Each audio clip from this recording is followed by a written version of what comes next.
हमारा यूनिवर्स आज से करीब 13.7 बिलियन साल पहले एक धमाके के साथ अस्तित्व में आया, जिसके बाद से हमारे यूनिवर्स में सबसे छोटे से लेकर सबसे बड़ी चीज़ों का निर्माण हुआ। और उसी के 13.7 बिलियन साल बाद आज हमारी धरती, जहां पर हम सभी अपनी पूरी ज़िंदगी निकालते हैं, वो अस्तित्व में है, जो कि हमारे सोलर सिस्टम में सूरज के आसपास चक्कर लगा रही है, जो कि करीब 27.4 बिलियन किलोमीटर के डायमीटर में फैली है। फिर अगर हम अपने सोलर सिस्टम को और ज़्यादा जूम आउट करें तो हमें मिलेगी हमारी मिल्की वे गैलेक्सी, जिसमें कि साइंटिस्टों के हिसाब से 7 लाख से भी ज़्यादा सोलर सिस्टम मौजूद हो सकते हैं और 4 बिलियन से भी ज़्यादा तारे मौजूद हो सकते हैं। और हमारी इस मिल्की वे गैलेक्सी की लंबाई है करीब 10 क्विंटिलियन किलोमीटर्स। लेकिन अगर हम अपने नाइट स्काई में नज़र डालें तो हमें हमारी गैलेक्सी की सबसे ज़्यादा नज़दीकी गैलेक्सी यानी कि एंड्रोमेडा गैलेक्सी देखने को मिल जाएगी, जो कि हमारी धरती से करीब 2.5 मिलियन लाइट ईयर्स की दूरी पर मौजूद है। और क्या आप जानते हैं कि आज से करीब 4.5 बिलियन सालों बाद ये दोनों गैलेक्सीज आपस में कोलाइड कर जाएगी और इन दोनों के कोलाइड करने के बाद एक न्यू गैलेक्सी का फॉर्मेशन होगा, जिसका नाम है मिल्कड्रोमेडा गैलेक्सी। लेकिन हमारे यूनिवर्स में सिर्फ यही 2 गैलेक्सीज मौजूद नहीं है। अगर हम अपने गैलेक्सी को थोड़ा और ज्यादा जूम आउट करें तो हमें मिलेगी लोकल ग्रुप ऑफ गैलेक्सीज, जिसमें कि 54 गैलेक्सीज मौजूद है,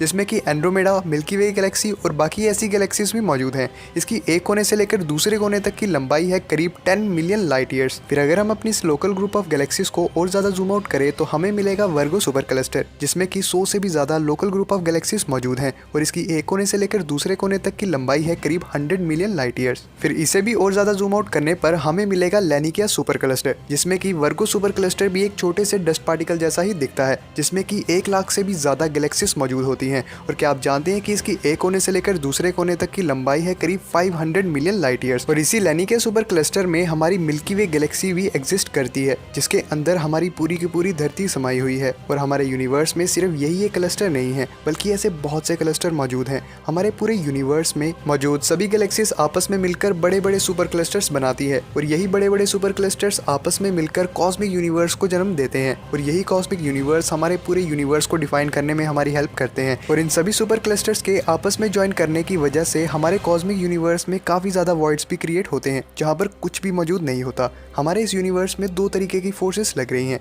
एक तो है ग्रेविटेशनल फोर्स, जो कि चीज़ों को अंदर की तरफ खींचती है, और दूसरी फोर्स है इन्फ्लेशन फोर्स, जो कि बिग बैंग के होने के बाद से ही लगातार हमारे यूनिवर्स को आज तक फैलाती जा रही है। और इस सिमुलेशन में दिखाए जाने वाले ब्लू डॉट्स वो गैलेक्सीज हैं जो कि ग्रेविटी के कारण अंदर की तरफ खींच रही हैं, और रेड डॉट्स वो हैं जो कि इन्फ्लेशन के कारण बाहर की ओर खींच रही हैं। और इसी अंदर और बाहर के कारण लैनिकिया सुपर क्लस्टर्स जैसे बड़े बड़े सुपर क्लस्टर्स का निर्माण होता है। और यही सिर्फ एकलौता क्लस्टर्स नहीं है, हमारे ब्रह्मांड में लैनिकिया सुपर क्लस्टर जैसे बहुत ही बड़े बड़े सुपर क्लस्टर्स मौजूद हो सकते हैं, जो कि हमारे लैनिकिया सुपर क्लस्टर से भी लाखों गुना ज्यादा बड़े हो सकते हैं। और हाल ही में साइंटिस्ट और एस्ट्रोनॉमर्स ने आज तक के सबसे बड़े सुपर क्लस्टर को ढूंढ निकाला है, और इस सुपर क्लस्टर का नाम है the Saraswati super cluster. Saraswati super cluster आज तक की ह्यूमन हिस्ट्री में यूनिवर्स में ढूंढे गए सबसे बड़ी फॉर्मेशन है, जिसकी अगर हम डिस्टेंस की बात करें तो इसकी एक कोने से लेकर दूसरे कोने तक की लंबाई है करीब 650 मिलियन लाइट ईयर्स। यानी कि लाइट को भी इसके एक कोने से लेकर दूसरे कोने तक के डिस्टेंस को ट्रेवल करने में 65 करोड़ ईयर्स का समय लग जाएगा। और इसकी दूरी हमारी धरती से करीब 4.5 बिलियन लाइट ईयर्स है। और इस मैसिव सुपर क्लस्टर को ढूंढ निकालने वाली ऑर्गेनाइजेशन का नाम है इंडियन स्पेस रिसर्च ऑर्गेनाइजेशन, जिन्होंने इसे स्पेक्ट्रोस्कोपिक ऑब्जर्वेशन के थ्रू ढूंढ निकाला है, जिसमें कि मैटर और इलेक्ट्रोमैग्नेटिक रेडिएशन के बीच हुई इंटरेक्शन को स्टडी किया जाता है। इस सुपर क्लस्टर का नाम Hindu goddess of music and knowledge यानी कि सरस्वती जी के नाम पर रखा गया है। और ये हैरानी की बात है कि सरस्वती सुपर क्लस्टर बाकी क्लस्टर से एकदम उल्टा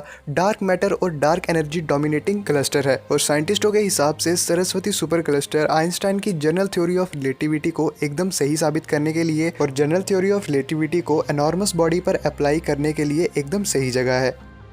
तो द सरस्वती सुपर क्लस्टर आज तक का ह्यूमन हिस्ट्री में ढूंढा गया यूनिवर्स का सबसे बड़ा ऑब्जेक्ट है। अभी हम इसके बारे में पूरी तरीके से नहीं जानते, लेकिन फिर भी हम इसके बारे में धीरे धीरे जान जाएंगे। तो उम्मीद है आपको ये वीडियो पसंद आई, एंड थैंक्स फॉर वॉचिंग।